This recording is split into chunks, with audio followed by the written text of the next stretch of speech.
The broadcast is now starting. All attendees are in listen-only mode. Hey everybody, welcome. Happy Sunday evening. Hope everybody's having a really good day. It's been a hot one here in East Tennessee.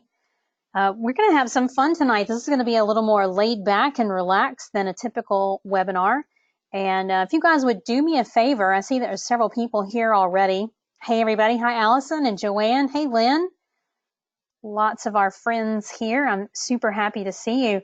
Would you do me a favor, if you can hear me okay and if you can see me, I have the webcam on, would you just type in your question box and let me know that all is well, that you can see me okay and hear me, and then I'll know that the tech is working.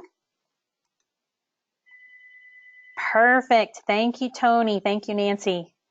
Allison. Perfect. Thanks, you guys. Hi, Lynn.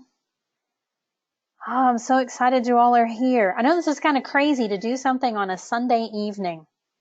I know that. And I know people are really busy, but I know for me, Sunday evenings can be a really good time because usually by this time I'm already thinking about the week and thinking about what I want to, what I'm going to get done. And it's actually a good time, I think, just for a little conversation. And I don't think this is going to take an hour. I just wanted this to be a little more casual than a full-blown webinar. I wanted to talk about a few things. Just so you know, I have my list of notes here. So I wanted to talk a little bit about the fundraising breakthrough workshop. That's been going on for the last 10 days or so.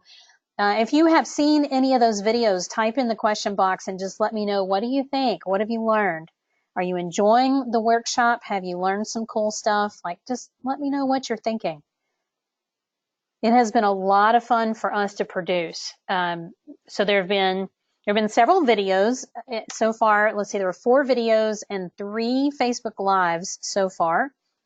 If you haven't seen all of those yet, you can still access that. Like, that workshop is going to continue to be up until probably Thursday. I think we'll take it down Thursday. Okay, good. Lynn says, very enlightening. I'm glad to hear that. But the things that we've talked about in the fundraising breakthrough workshop are, in my mind, key for learning to fully fund your organization. So I'm going to talk about this a little bit more in just a minute. I want you guys to know that I was not born knowing anything about fundraising. I fell into this in 1999. I was actually serving on the board of the local rescue mission, and that was a whole just crazy story how I got there. They had an open house, and I went because I was curious, and I got a phone call the next week, and I guess I'd have been asking a lot of good questions. And they said, why don't you come join our board? And I didn't know what that meant, so I said yes. And about a year later, and by the way, I was incredibly overwhelmed. That's a whole other thing we can talk about, is board members and how you recruit people to be on your board and orient them so they know what the heck they're doing, because I sure didn't. I got in there and realized real fast I was in over my head.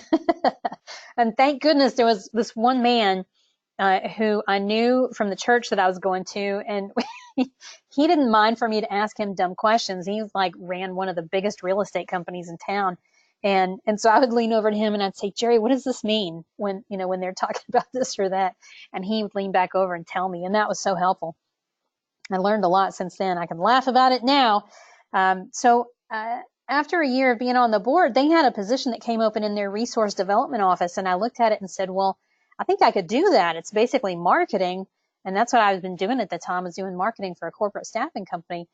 And so I talked to the president of the organization, and he and I agreed that I had the right skill set. So that's kind of how I got into fundraising and how I've learned some of the stuff that I know now. So the other thing about it, so I was not born for this. I did not go to school for any of this. And back then, so what is that, like 20 years ago?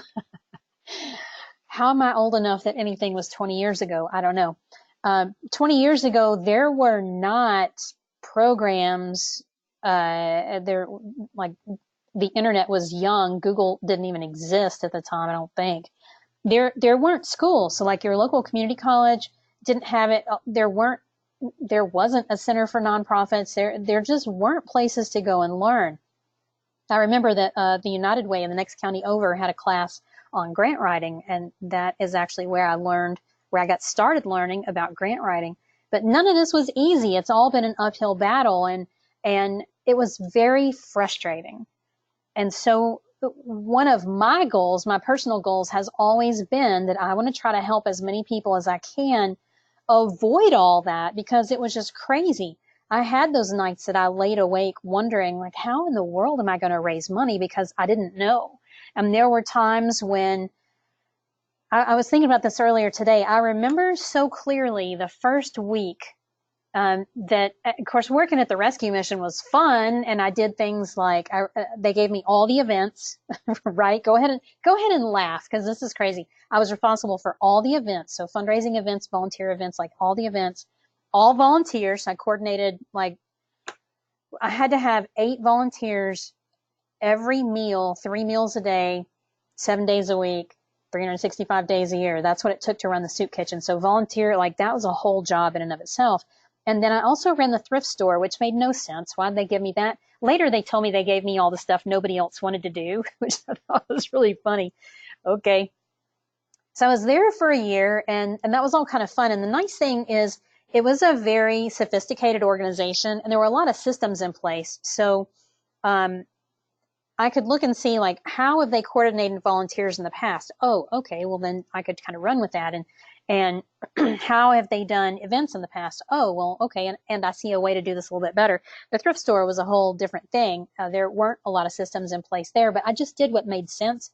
And we turned it around from losing money to making money within 60 days.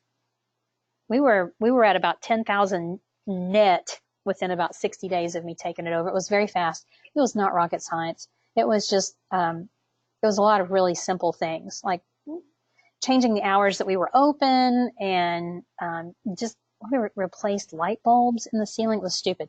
Anyway, you probably don't want to hear about thrift stores, but if you do run a thrift store and you have questions, we can certainly talk about that. So I was there for about a year at the rescue mission, and then I made a move over, which to me was like just was a lateral move over to the food bank. And that's where they said, congratulations, here's the budget, good luck, go raise the money. And I remember that first week, after I'd kind of been through orientation, I'd met everybody, I'm sitting in my office and I'm looking at the budget and I'm thinking, I don't have any idea what I'm supposed to do. Where do I start? What do I even do? Have any of you ever felt that way? If you have, type in the question box and just let me know that, yes, you know what I'm talking about. You have felt that way of, I just don't even know where to start. Can somebody just please point me in the right direction? Lynn and Allison are both saying yes, yes, yes. Mike says, oh yeah, oh yeah. Okay. Well, good, because that was certainly where I was. Joanne says she's there right now. I got you, sister. I got you. That's a scary place to be, especially when you feel the pressure of it all. And I know that in our group we have a lot of founders, we have a lot of executive directors, we have a lot of people who are directly responsible for fundraising. And I know that is a scary place when you feel that weight on your shoulders and you don't know what to do. And you're thinking, other people have figured this out. Maybe I can too. Or you have a resource I didn't have back then. You can get online and Google fundraising ideas, and you can go see what you can find. I didn't have that. So I was figuring it all out as I went. And I just remember how scary that was and how alone I felt and how frightening it was. And yet somehow we find our way, don't we? We do. So that's been sort of the whole point of Fundraising Breakthrough. And what I figured out at the food bank is a lot of what I teach now, that all of fundraising, doesn't matter what we're talking about, it really boils down to getting in front of the right people with the right message at the right time. And when you do that, you're going to get a donation every time, the end. Because having people that you're talking to, the right people are people who are ideal for your organization. They're people who already care about your cause and your mission. Maybe they just haven't heard of you yet. Maybe they're kind of an arm's length donor. You just need to pull them in a little closer so they get excited. Messaging is critical. How many of you have seen, I've seen this all the time, especially at the holidays. Maybe you see somebody's campaign where they say, help us reach our $10,000 goal. I've seen that. I see that a lot, actually, where it's an arbitrary number And there's absolutely nothing about that inspires people to give. There's zero about your arbitrary goal that people are going to go, oh, I want to make the biggest donation of my life to that campaign. They just don't. So the messaging is so important. We have to talk about things that people care about. Here's a giant hint. What do they care about? They care about lives being changed. They want to hear about how you're making a difference in the world. They want to know how their donation is going to matter. If they feel like you're trying to fill the ocean and all they have is a thimble or a little sand bucket, they can't see how their contribution is going to make any difference in raising the ocean. So then they're going to go somewhere else where they feel like their donation matters. So this whole concept of messaging is so important. It's so important. I was reviewing a rack card for a client this week, little like almost like a one panel of a brochure. And most of it was pretty good. Like the images were good, but it started with that self-focused language. We're a 501c3 nonprofit, which you gotta don't even say that. People won't even know what that means, much less lead with that, because it just makes people glaze over. So we were able to take that rack card and just change a few little things about it and getting the self-focused language out, putting donor-focused language in, and it's a winner. Winner, winner, chicken dinner. They've got a great rack card now. I should really pull that up and show y'all. But it's pretty easy to do, but you have to think about it, and you have to give yourself time to think about the messaging. If you're in a hurry and you're trying to write a newsletter or an appeal or a social media post, you're probably not going to get what you're looking for. It's hard to do that stuff in a hurry. So we've talked in the workshop about those things, about right people, right message, right time. The timing is not necessarily about you should be asking in October, which is October a good month to ask? Yes. Actually, I was just writing a blog post earlier today about year-end strategies, and we're in fundraising season right now. And the closer we get to the end of the year, the more it all ramps up. So if you're not thinking about what you want to do for year end, you should be. You should be thinking about the messaging and what you're asking for. The timing really has to do with what you're doing when you're not asking. So one of the first things that I do with somebody when we're working on a fundraising plan is we take a calendar. Actually, if you can see, I'll show you this crazy mess. See back here on the wall behind me? That's part of our internal calendar. Isn't that crazy? I know, for us to be a tech company and we still use these giant paper calendars, we actually use those when we're thinking. We use those for big picture planning, and then all the detail goes into a Trello board. We use Trello to keep ourselves organized. But if you don't do that kind of big picture planning, it's really hard. It's really hard to get all the pieces in place. When you do the big picture planning and you start by putting on there, what do you have going on that is non-negotiable? Like maybe you already have an event that's already booked, and so that date is non-negotiable, or you have grant deadlines that those dates are non-negotiable. And then we start looking at, when are you wanting to ask? When are we going to be sending out an appeal? Because those we have some control over. We can move the dates around on those. But you have to plug the asks in, and then you have to think about what else are you going to do? Because fundraising is not just about asking. It's about the stuff that you do in between the asks. It's about the newsletters and the communication and the warm touches. It's all those things that make people feel really good, so they say, wow, I love this organization. I want to give. Where's the donate now button? And they're looking for it.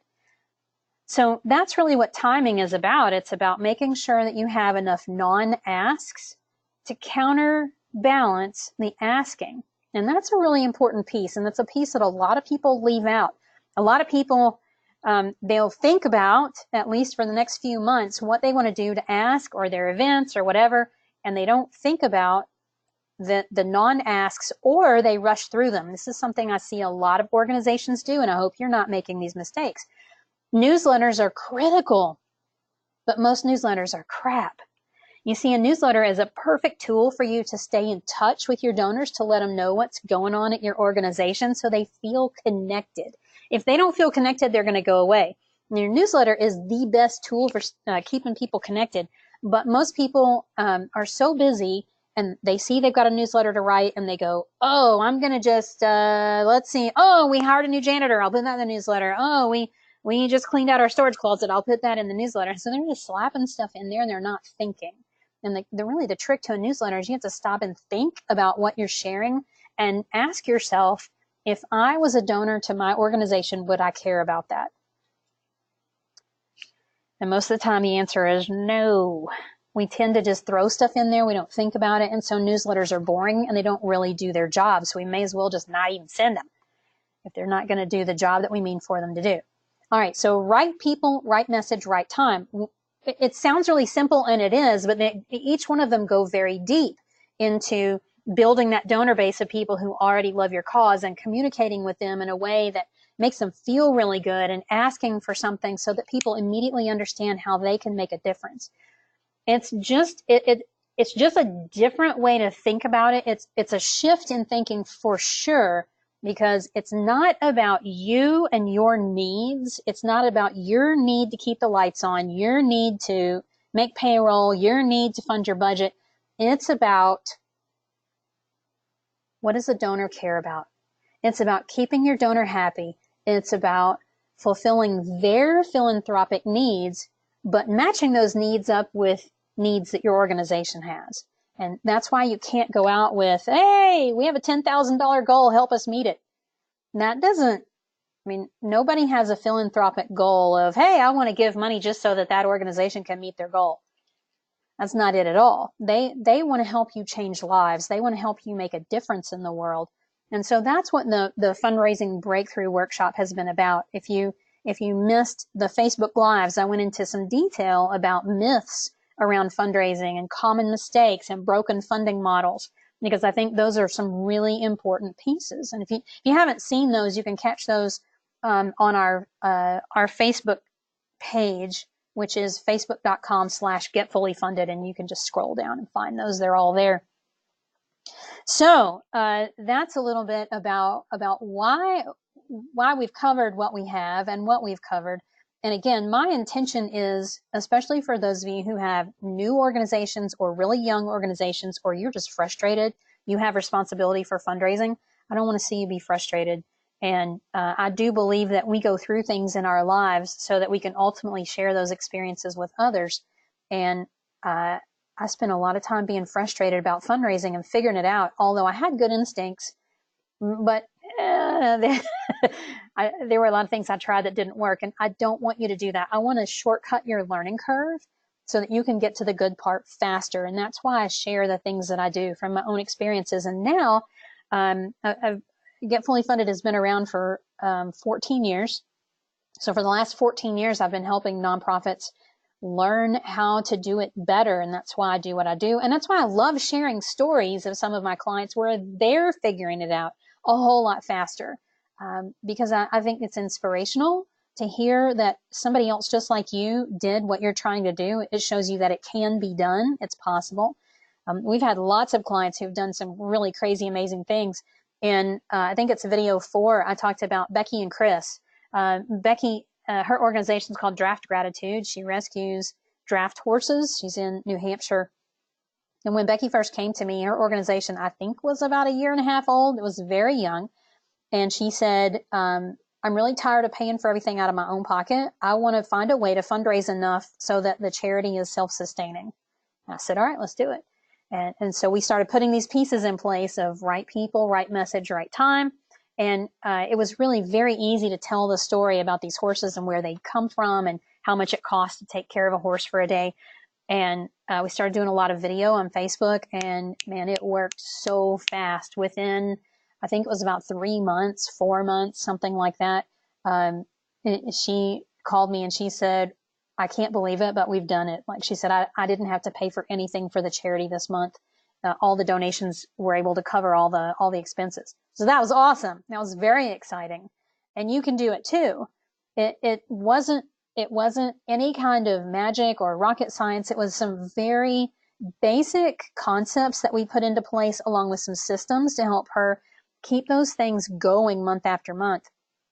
Chris is the other one that I mentioned. Chris is with an animal welfare group out in California.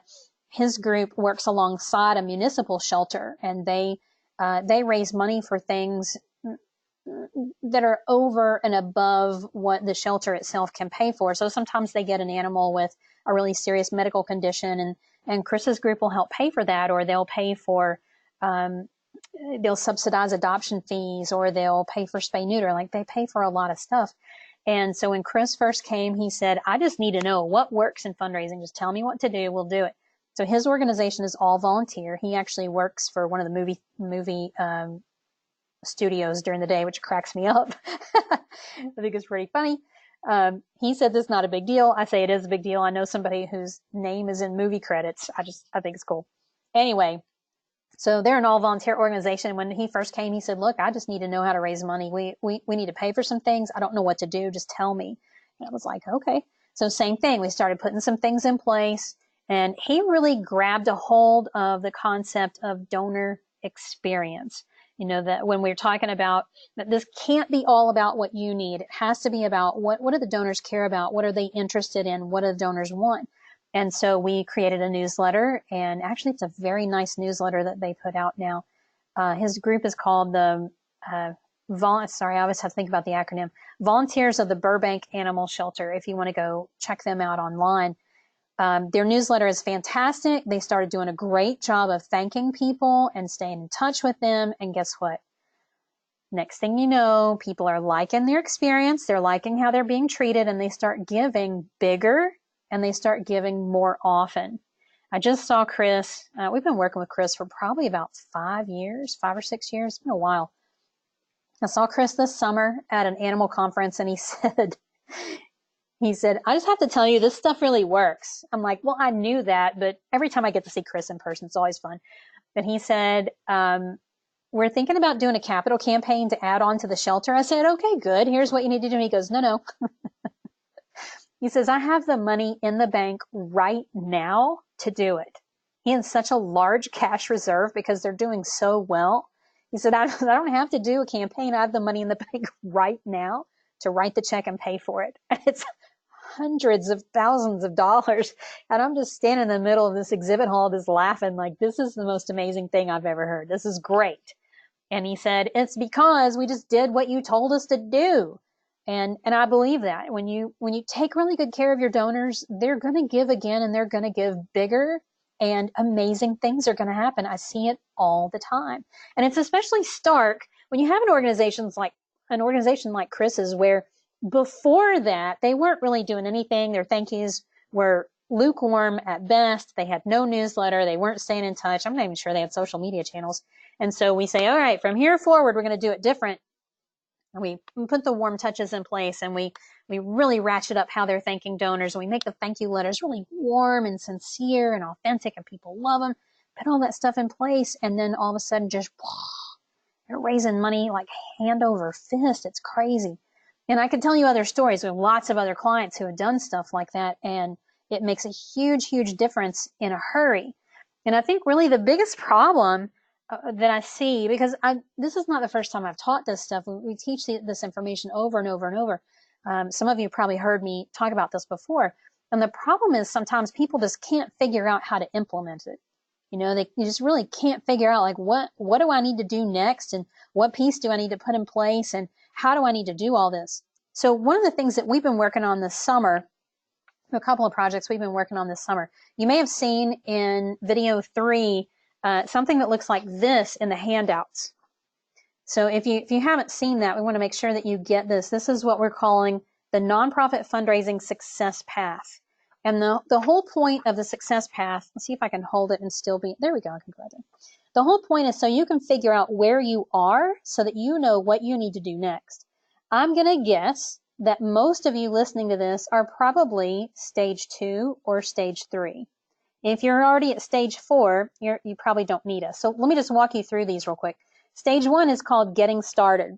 And this is where you are when you have an idea for a nonprofit and you're pretty excited. You don't have your 501c3 yet if you're in the US. If you're outside the US, you don't have your NGO paperwork yet, but you're excited. And there's some very specific things you need to work on in stage 1, like you've got to write a mission statement. You've got to make the decision that you're going to start the nonprofit. You've got to gather up your first board. And those are some things that are really important. Your mission statement and your board are going to have an impact from stage 1 all the way through. So you got to get that right from the get-go.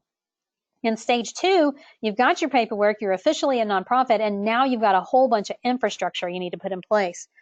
This is where most people get in trouble. They try to skip stage 2 and go right on over here so they can start fundraising. They don't get all their systems in place. They don't get their software in place, and it's like a house of cards. It's going to come tumbling down at any point. Like when something goes wrong, this is all going to fall.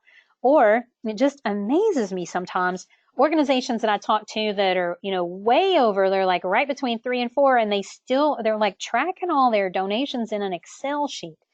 Like, you're never going to make this transition over into 4 if you don't. So there's a whole bunch of stuff here you've got to put in place. Stage 3 is normally where the detailed fundraising comes into play. And what I like to see is an organization, like if you're starting here, you make a decision, move on, get into stage 2, spend about 2 or 3 months, get all that stuff in place, and then move on. Because if you languish in stage 2, it's going to be tough. It's going to be frustrating. You're probably never going to get all the way over.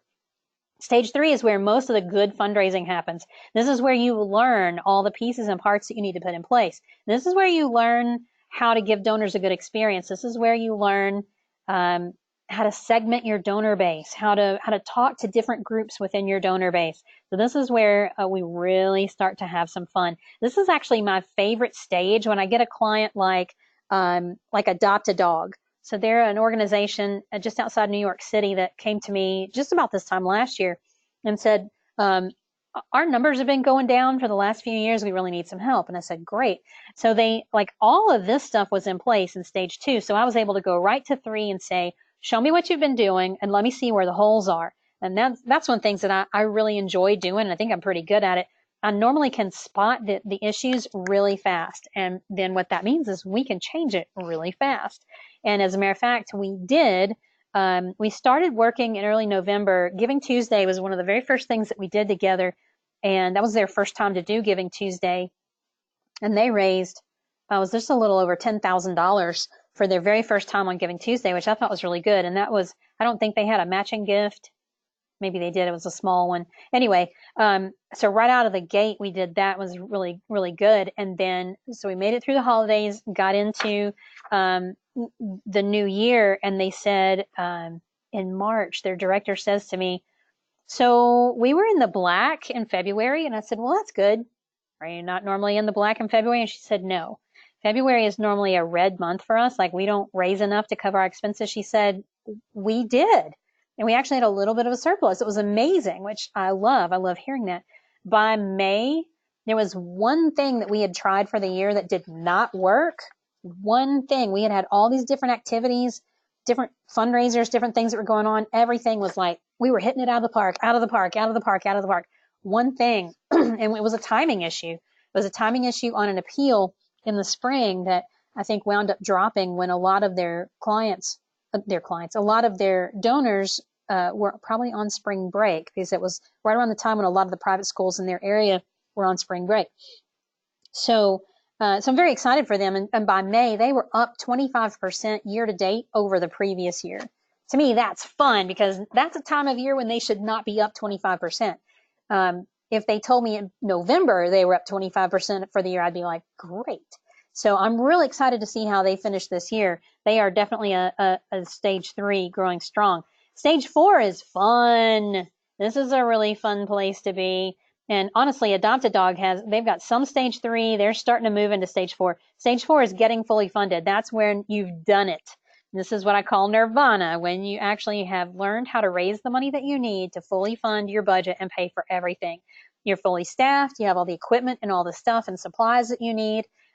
You've got an adequate facility. You have all the tools you need. You've got a development team or a development staff. Like, this is when you're cooking with oil right here. This is fun. This is where I got to real fast in fundraising when I was at the food bank.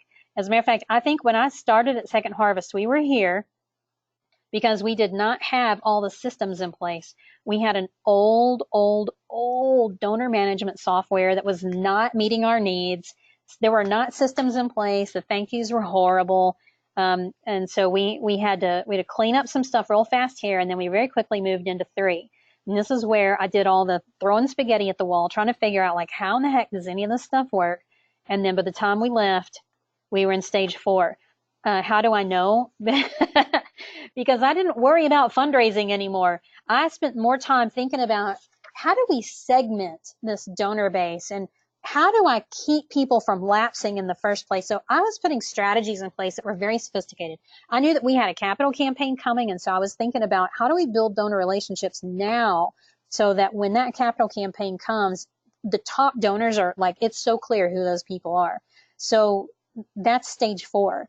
When you don't think about how are we raising money, you're thinking about how do we refine the strategy, which that's a really, really cool place to be. Tony's asking a question. How strongly do recessions play into established funders? You know, that's a great question. And I'll tell you what, back in 2008, 2009, 2010, when, you know, we had recession here in the US, I didn't have any clients that went backwards. All my clients actually raised more money than ever before. You know why? It was because of the relationship that they were building. You see, fundraising doesn't have anything to do with how much money people have.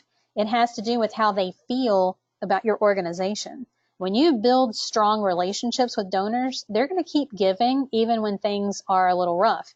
Now, they might not be able to give $20,000 this year. All they can do is 15 or 10, but they're still going to give. And that's really the beauty of building relationships. I remember, and gosh, this is another one I'm like, really seriously, how am I this old? Y'all, I'm serious. In my head, I think I'm young. And then like I look in the mirror and go, I'm not young. 2001, September 11th. Do you remember where you were? I was working at the food bank in Knoxville, Tennessee. And I remember very clearly my assistant came in and said, a plane just struck the World Trade Center. And I'm like, what?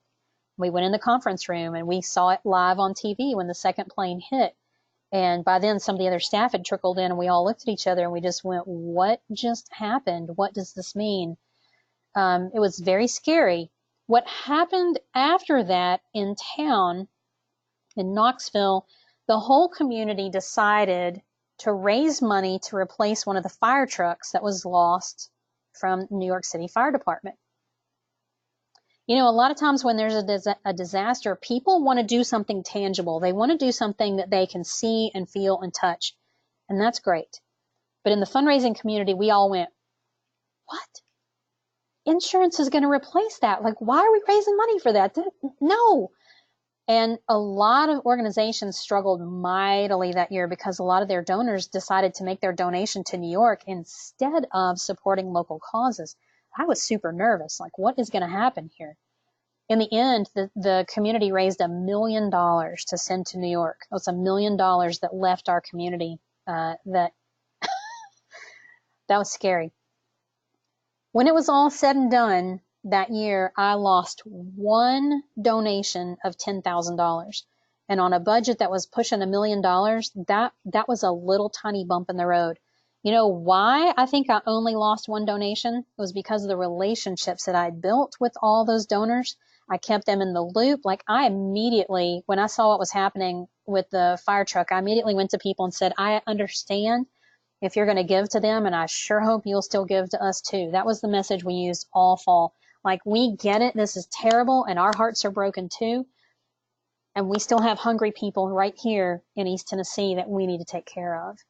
And we hope that you'll continue to support us. And that worked because I only lost one single donation. So I think that it's all about the relationship and it's about the message. So, you know, to me, I think first of all, don't watch the news. The news is so negative and it'll freak you out and you'll hear all these stories about things that are happening and you'll get all worried and you don't need that kind of negative energy. So for me, number one, don't watch the news. Stay focused, like those little blinders that horses wear so they can not be worrying about what's happening in that lane or in this lane. But like, stay in your lane. Wear the blinders. Don't worry about what else is going on, because I'm telling you, if you build good relationships with your donors and you use good, consistent messaging, you don't have to worry about the economy. You don't have to worry about disaster. You don't have to worry about other stuff. It's all good. Yeah, Tony, you're welcome. Tony, I had a client 2 years ago, a group called Illuminate India, that we came up with a virtual fundraiser that we were going to launch. We were very excited about it. And the week before we were going to launch that, we had back-to-back hurricanes. There was the hurricane in Texas. What was that, Harvey? And then Hurricane Irma came into Florida. So Christy and I got on the phone. We said, okay, what do we do now? And we had to adjust the plan a little bit, but I said, we're not scrapping this. We're still going to do it. We just need to give people a chance to breathe, and it's all going to be okay. And it was. It actually was. She raised, I think it was about $11,000 at the brand new virtual event that year. Yeah. Very, very good. Okay, so Success Path is going to be part of what's going to really help you to see where are you right now. If you're a stage 2, you really got to get this buttoned up and get it buttoned up fast, because this is going to hold you back. I have another client like right now that is an all volunteer organization. It's really small. They want to do a capital campaign to raise money for an animal shelter. Yes, I do work with other organizations, not just animals, but a lot of animals. And this is where we're starting right here, because they got a whole lot of this that's not buttoned up. And I told them, you have got to get this in place. Like, you can't just jump over here to 4. If you jump over here and try to do a capital campaign and you don't have your systems buttoned up, this is not going to fly.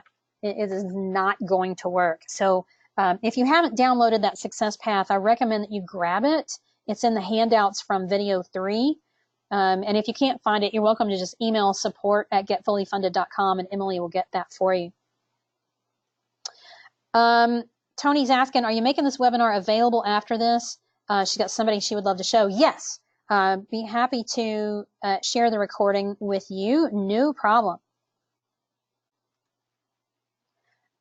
Shiny. Hey, Shiny. Shiny says our organization does not have enough good skill people to take a solid foundation volunteers. Yeah, you need to pull a few more people in around you, Shiny, that can help. And so here's one thing you could do. You could use the Success Path, because you're probably a 2, Shiny. And what you could do is look and see which of these things can you check off that you feel really confident, like we have that in place. Like for example, on here is accounting system. If you feel like your accounting system is in place and your accounting systems, like your processes that you use to get things done, then you can check that off. If not, then you may want to try to pull in a volunteer who can help you get that stuff in place, and that'll be super helpful. And that's a really good way to think about board members. This is for everybody. A good way to think about board members you need to recruit. A good way to think about volunteers is to look at the Success Path and say, which of these things can I not check off right now, because that's probably where I need help. And some of it's really obvious. Like when I was on the board at the horse rescue in my area, we knew that we needed a CPA on the board. Like we needed somebody who really knew what they were doing to look over the books and to make sure the processes were in place and make sure, like, are we filing payroll taxes right? And is our 990 being done right? We knew that we needed to do that, but this can also be a really good tool to help you realize that, oh yeah, that is what you need, and to get into a little more specifics about exactly what skills you need. Susan is asking, what accounting software do you recommend for nonprofits? I recommend that you pick something that you can easily get support with. So don't pick something that no local CPA will understand or know anything about. I usually recommend QuickBooks, just because any CPA is going to know QuickBooks. And if you use QuickBooks Online, then it's really easy to get support around. And you will need a CPA at some point to help you either button up your bookkeeping or help you with your 990 or taxes or whatever. There's going to be stuff later that you're going to need a CPA for. If you've got a random software that they don't know, or that it's really hard to find somebody who knows that one, that's tough. There's another tool called Aplos. There's some other ones out there. I have several clients that use Aplos and they like it really well, but definitely get something that you can get some support around. Same thing for tools to build your website for all of you. Use something that it's easy to find somebody who can support you with that.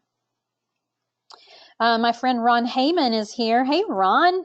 Ron's asking, Ron says he is so used to doing most of it himself. I get that. Ron's a founder of his organization. He's just getting to the point of gathering more volunteers to do more. They have to be trained, and he's asking about fundraising TV.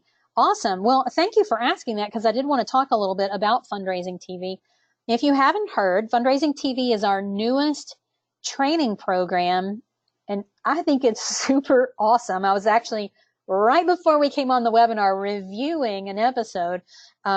The way it works is we're shooting these videos in really small little chunks. So they're usually about 10 minutes or maybe a little bit less. And so you can learn a concept, like a key concept of fundraising in 10 minutes, grab the worksheets, work through it, go implement it, and start to see some good success. We decided to do this because we had a couple of other programs going on this year, and people said, look, I just don't have time for an hour webinar. One of our programs had 2 live webinars a month, which is great. The content was amazing. It was exactly what people needed, but they said, look, I just don't have time. And so we sat around here and said, okay, what can we do about that? How can we make this easier? And we finally decided that we didn't like 1-hour webinars either.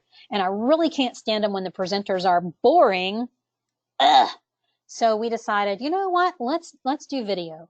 And then we've made some decisions to make it fun along the way. But fundraising TV is a way to learn what you need to know and be part of a community of others who are also implementing this stuff, and get a lot of support from me and my team as you're implementing. And so you don't ever have to feel like you don't know what to do next. You don't ever have to feel like the Lone Ranger. You don't ever have to wonder, like, am I doing this right? Is there a different way? Or can I see a sample of something? Like, I got your back on all of that. As a matter of fact, one of the things that we give out in fundraising TV is a longer success path that actually has separate pages for each stage, has a little bit more info on it, and we've got a little bit more training. We've got more coming, actually. So if you need to check that block of accounting system, let's see. I think it was Tony, it was literally just asking about that. We've got a whole page of, like, if you want to be able to check that block that you've got that one done, here's exactly what you need to have in place in order to say your accounting system is all buttoned up. So we're going to tell you which software you should use and what accounting systems you should put in place, and what risk management pieces that you need to have in place in order to have that, like, yes, that is done. It's solid. We feel good about that. Those are accounting systems that are going to support a fully funded organization. So you're putting in place in stage 2 all that stuff that's really going to help you cross the finish line all the way over to stage 4.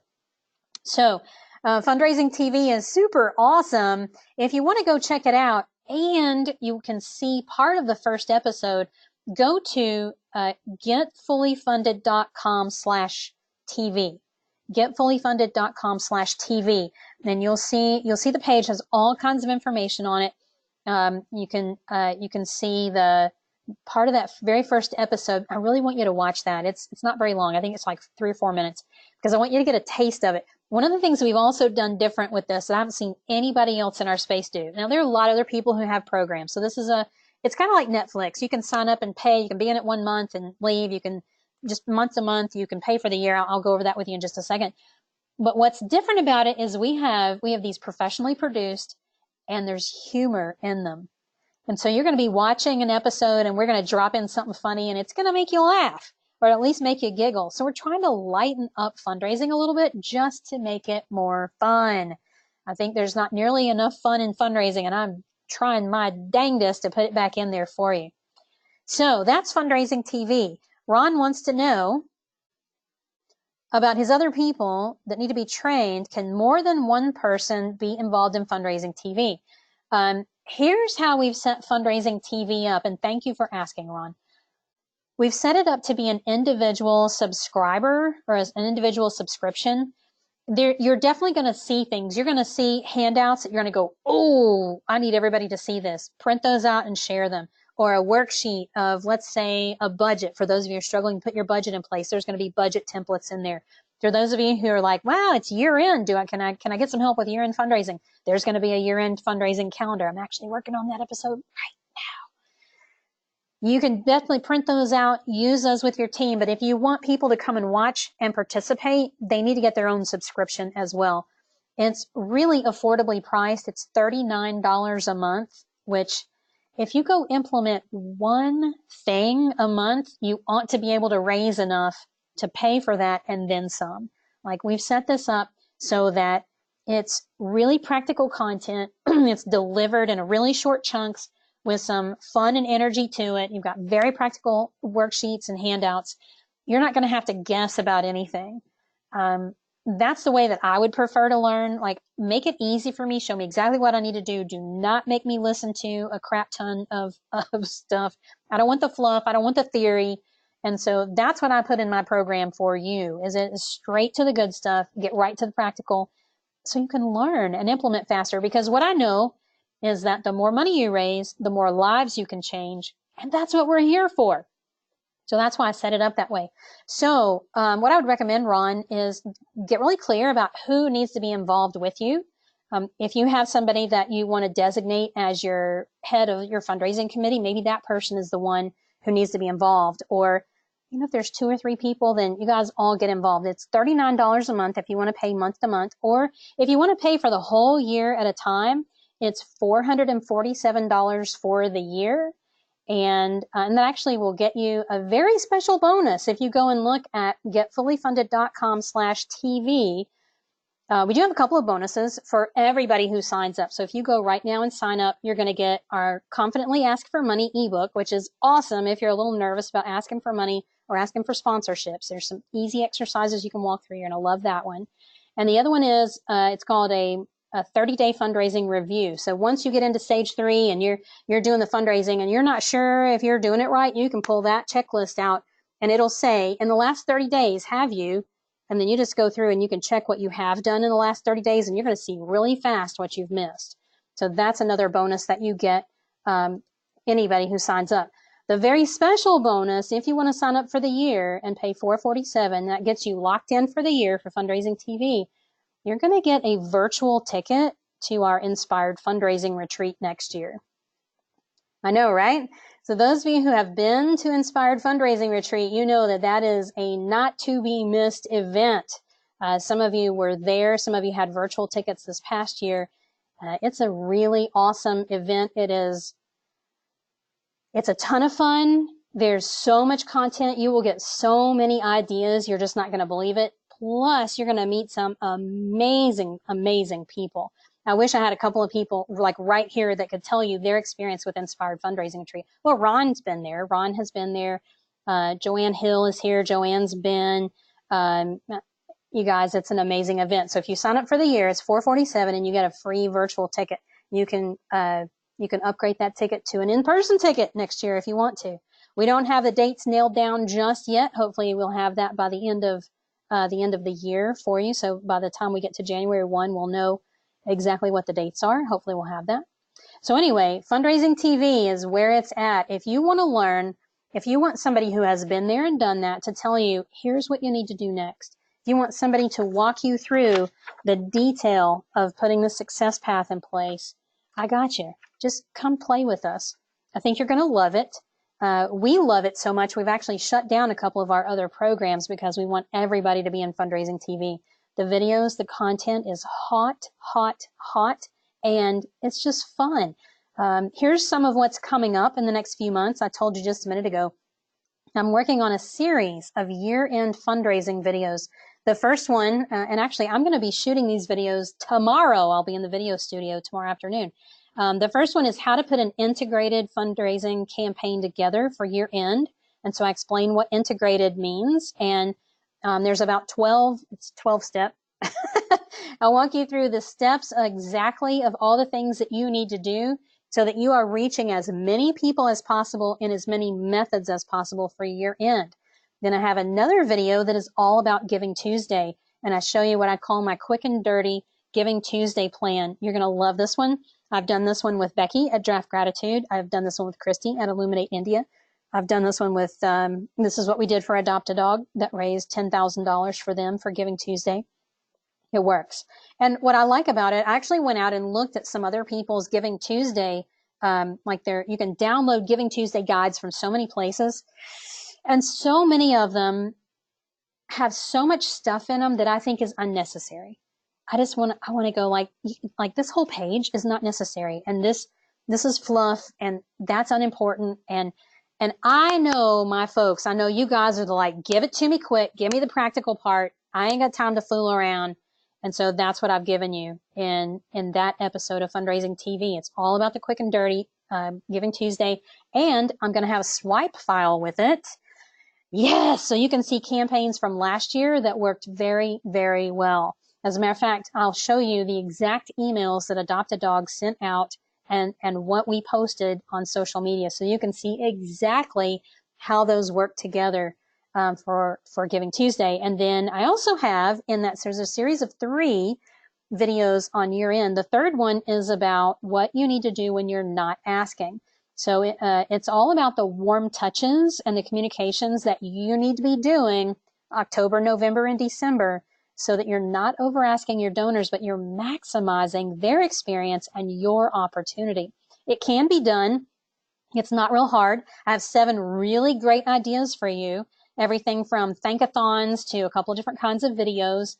And the nice thing is you can just pick 3 or 4 of those and use them and raise more money because you'll be giving people an amazing experience with your organization when it matters most. So right at the holidays. So those are some things that are coming up. We also have on the list, I was thinking I had it right here close by, but I don't. Also coming up, we're going to be doing videos on things like how to get 100% board giving. So if all your board is not giving to your organization, I'm going to give you an episode on what to do about that. We're going to talk about a power-packed thank you letter, so you can make sure you have your thank you letter nailed down. We'll be talking about donor acknowledgement plans, and there's so much more. We release about a video a week, so all you need is 10 minutes a week to learn, and then however long it takes you to implement. I think some of you might be able to implement in 20 or 30 minutes. Some of you, it might take you a little longer. Some of you might be able to do it in less time than that.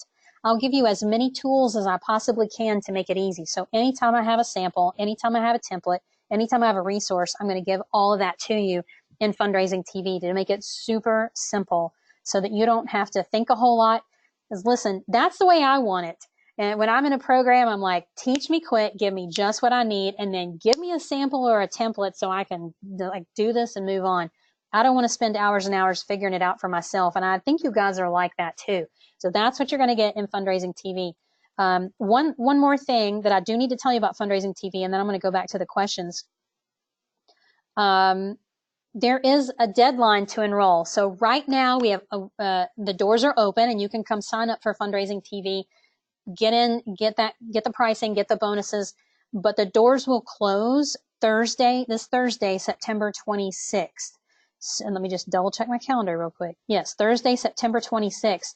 The doors will close, and if you don't make it in by that time, you will have to wait till the next time that we open the doors, which probably will be January. If you miss it, if you really want to get in, like scoot on over now, getfullyfunded.com/TV, sign up. It's $39. Get in for the first month, check it out, see what you think. If you don't like it, cancel. If you really, really hate it, let us know. If you think there's no value to it at all, let us know. We'll give you a refund. It's just not a big deal at all. I believe in it so much that I'm guaranteeing it. I think you're going to love it.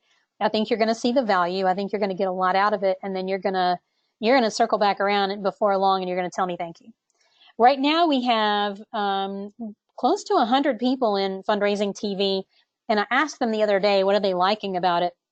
And here's what they told me. They said, we love these short videos. We love that one of them said, I love it. I don't have to have an hour to watch a webinar. Another one said, I just love the content. It is so spot on. It's exactly what I need. Loving the content. Somebody else said, I just love the jokes and the humor. So thank you for making it light and fun. So that's from some of our members right now. And I think you'll enjoy it as well. All right, let me jump back over to the questions and just make sure I answered everything. And if not, we'll answer some more questions.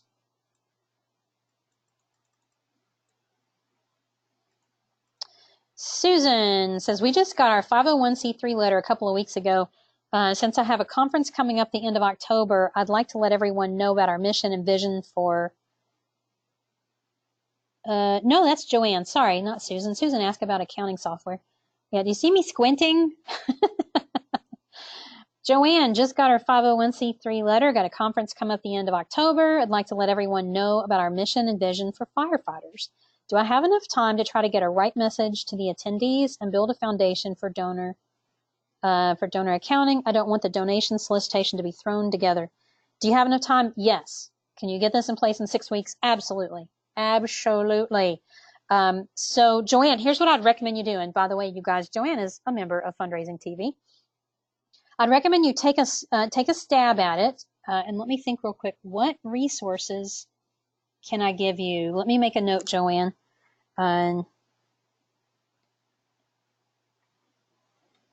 Working on message. Let me go have a look real quick and see what episodes are in that might already be helpful for you. And if not, let me see what I've got.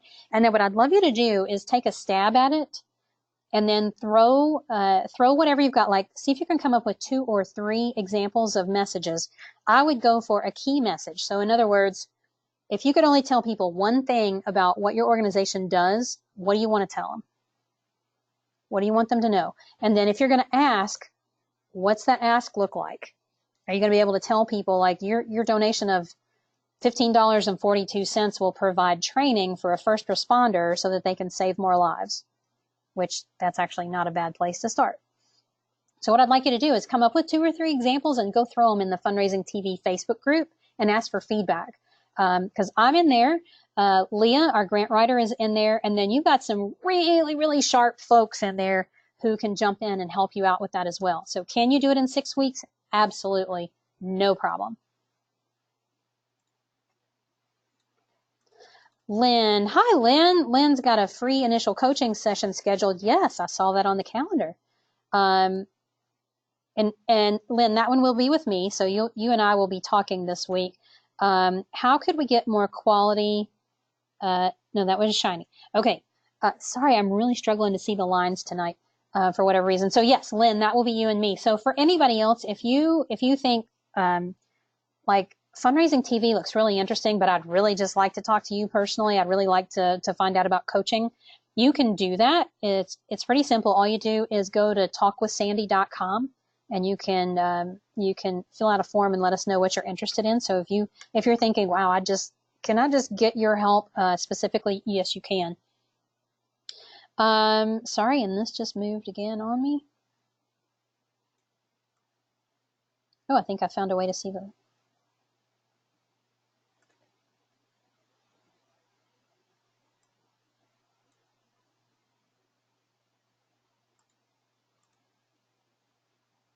Okay, Shiny's asking about volunteers. And I think everybody struggles with this, especially when your organization is young. How do you find good volunteers? First of all, get clear about who you're looking for. What skills do you need? Is there a specific time that you need them? So in other words, will you need them on Tuesday and Thursday mornings, or can they do what you need done at whatever time? I would recommend that you write a job description almost as if you were going to hire somebody, but you're not. When you have a job description, it's so much easier for you to get the clarity you need around who you're looking for, what skills connections you're looking for, when you need them, what that time frame looks like, and then recruiting is a whole lot easier. So I'd recommend that you do that, and then just start asking. Ask your current volunteers, who do you know? Ask people who are involved in your program, who do you know? Post on your social media channels. Hey, we're looking for a volunteer who can help every Tuesday and Thursday morning to do fill in the blank. Just think about if you were, what's a good example here? If you were going to be part of helping your local food pantry do a food drive as a volunteer, who would you reach out to? You'd probably like text the people that you have their number in your phone. You would probably email the people that you have email addresses for. You'd be posting on social media. Just use those same channels, just anything and everything you can think of. If you have a volunteer role that can be done virtually, then use something like Volunteer Match. And by the way, we have a whole episode in Fundraising TV in our core content series on getting help and where you can look to find volunteers. So that if that's of interest to you, if you're thinking about Fundraising TV, then there's going to be a resource in there for you. All right, looks like that was all of the questions. Y'all, thank you so much for being here. I really appreciate it. This was a lot of fun for me just to have a more low-key approach for this and not have like, oh, we got to have all the slides and it's got to be all buttoned up. This was a lot more fun to just have conversation with you. If you have more questions about fundraising TV, shoot us an email, support@getfullyfunded.com. We're happy to chat with you about it. Or if you want to call our office, you're welcome to do that. My team would be happy to talk to you about it and decide, is it right for you? It may not be right for your organization, but if it is right, I would really love for you to come play with us. I think you're going to love it. I think you're going to love the structure. I think you're going to love working from the success path to move your organization through those stages. I think you're going to love the content. You're going to love the tools. You're going to love the community. And I would love to support you. I would love to see you blossom like Becky and Chris and Christy and all the other organizations that we have helped to cross thresholds to move from stage 2 to stage 3 and on into stage 4. You can do it. I know you can. All you need is the right help. You already have within you the wherewithal to do this. You just need some support and a little bit of structure, and you might need me to fan the flames on your passion from time to time. Those days when you're feeling a little down, you need somebody that you can trust to say, you've got this. You got this. It's going to be great, and you're going to do great.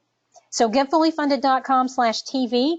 Enrollment closes on Thursday, September 26th. We would love for you to be there. All right, you guys, go have a great rest of your evening and a really, really good week. And I hope to see you inside Fundraising TV. Bye, everybody.